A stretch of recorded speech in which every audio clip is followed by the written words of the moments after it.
Hello sweet beans, my name is Soleil and welcome back to the Low Readers Corner. Today we have some exciting news to talk about. We have some Percy Jackson news. So if you haven't heard yet, Percy Jackson has been cast. I'll go into all of the details of what is going on, what you need to know, all of the exciting details that we know so far of the new Disney Percy Jackson TV series. First off, let's talk about the casting of Percy Jackson. So the character of Percy Jackson is the first of the cast to have been cast. He found out on January 28th and we just found out on April 11th. It's very exciting. Now let's look into Rick Riordan's blog post about it. So Walker Scobell is going to be our Percy Jackson. If you haven't heard of Walker, he just recently starred in The Adam Project where he was a younger Ryan Reynolds. Walker is a huge fan of the books, which is so exciting to hear. I think it's really important for these kinds of series to have someone in the main roles that really feel excited about the character. I think this is also one of the reasons why the Witcher Netflix TV adaptation has been so successful, is because Henry Cavill, who is the Witcher, is so excited about the Witcher books, is constantly bringing up things while they were filming, referencing back to the books about things that he could bring into the character. But back to Percy Jackson. So Walker being super excited about the books and loving the series, and even having his own Camp Half-Blood t-shirt and having read all the way through Trials of Apollo, I think is so important to the series. So right now they are currently casting Annabeth and Grover, and anyone who really wants to be a part of the series. They already closed casting. It was an open casting call that they announced a couple months ago, even I think longer than like a year or two ago, and they've been on the search ever since then. So they've already closed auditions. So they're currently doing chemistry reads between Walker Scobell and the multiple different candidates who are auditioning for the parts of Grover and Annabeth, which is so exciting. One of the things we can clearly see with Walker's casting is that he is so much younger than Logan Lerman was, which leads me directly into discussing why there is going to be a new adaptation, what happened with the old movie to adaptation, and why Disney has taken over. So the first that we heard about the new Disney adaptation was in 2018 when Rick himself posted on his blog to say, if hypothetically there were to be a Disney adaptation, a new adaptation, what would the fans like to see? What is most important to them? And in that, he also referenced his 2009 letters to the creators of the movie. In these letters, Rick specifically wrote to the producers, which he does not name in these letters, but it's pretty easy to find out who they are. And he's explicitly said that based off of reading that their adaptation of the script based off of his books, that he thinks that the movie adaptations will be highly unsuccessful because they are specifically alienating the facts that the fans so cared about and the important aspects of the book, and they're basically trying to Hollywoodize the books in their movie adaptation. He specifically calls out things that we as fans of the books and later viewers of the movie have called out as large failures of this adaptation. It includes the aging up the characters, the weird sexualization of the characters from the first movie onwards, the random bits of characterization that have just been completely ignored, large parts of the plot that have been completely tossed out. And even though there are quite a few changes that need to happen between a book to screen adaptation, the changes that were made to this plot and the structure of the storyline didn't make any sense and left out really important parts that would become vital in the later books, which was clear the producers didn't read them or didn't know what was going to happen later. In these letters, Rick specifically says that these changes that they have made, or these things that they've just completely disregarded, are the reason that these movies will fail, are the reasons that people will not want to see these movies, that people will not support them, and will be why the movies will not make a large success.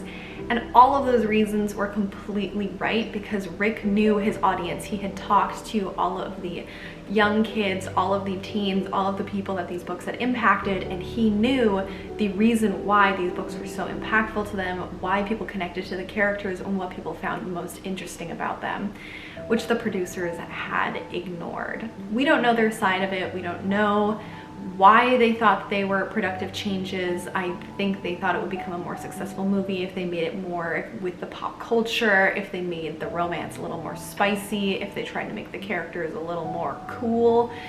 But those aren't any of the reasons why we love Percy Jackson.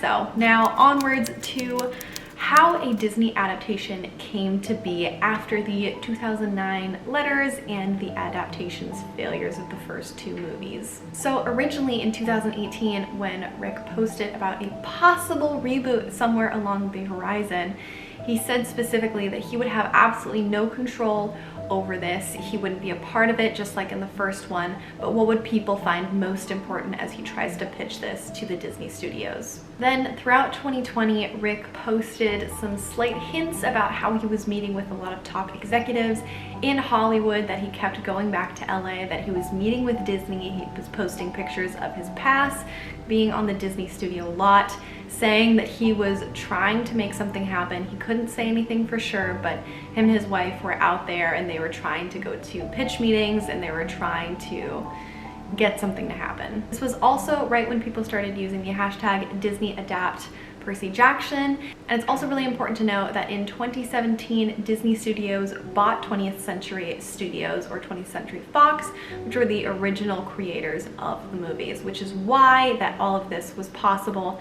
And it was suddenly on the horizon that in 2018, Rick noticed that this was a new possibility for Disney to reboot. So then midway through 2020, Rick made a blog post talking about how him and his wife Becky, who are full creative partners in all their endeavors, have made 7 trips to LA to talk to Disney executives. They had 25 in-person meetings with studio executives, agents, producers, lawyers, multiple phone calls with a lot of different people. Their film agent was working really hard on this, and they were all trying to work to untangle the mess that was the Percy Jackson movie adaptation within 20th Century Studios that was now owned by Disney, which was a lot more of a legal, complicated mess than one would think. Then finally in May of 2020, we received the good news that at last we had actual news to report. In this, they were able to announce that the first 5 books in the Percy Jackson and the Olympian series would become season 1. That's right, season 1 of a Percy Jackson live action TV series on Disney+.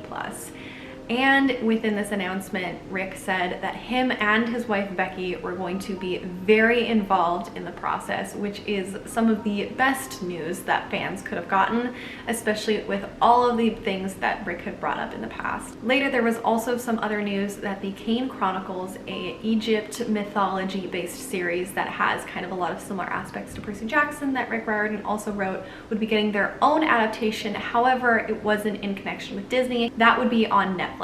Since then, Rick has shared that he has had a fantastic writer's room where him and the other writers were working tirelessly to adapt his books into the adapted screenplay for the series. They had an amazing showrunners, producers, all who were super passionate and excited, and all who shared his vision. One of the reasons why this process has taken so long is because these processes always take so long, but people usually don't share all of that. It's usually kept pretty much under wraps, but Rick has actually been keeping us pretty well informed of all of this.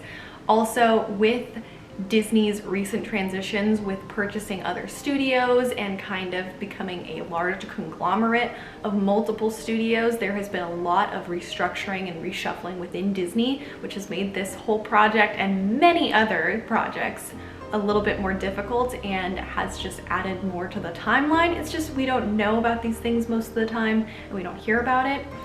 Also, we had some exciting news, which is this is going to be a very expensive project for Disney. Which, first off, if they're going to spend that much amount of money, they clearly care about it and they think it's going to do very well. And that's just really exciting for everyone else because we're going to have a really expensive show, and that is super exciting. Also, at this point, Disney is so big and is doing so well that they can afford to spend a bunch of money on something like this. So that is everything that we currently know. As I mentioned, the casting is still ongoing, but the auditions are currently closed, so hopefully we will soon hear about Grover and Annabeth. I have a feeling that they're probably very close, but just like with Walker Scobell, they aren't able to tell us until a couple months after they tell those actors and they get everything secured and get everything figured out. So I can't wait to share more news as we get closer to production. But Rick did say that they were going to be working tirelessly all summer in Vancouver to build this community around this project. So it sounds like it might be some pre-filming. It sounds like maybe they're just trying to get the chemistry going. I don't know, but please tell me what you are most excited about, something that you are really interested in for this adaptation, and I will see you in the next one. Bye!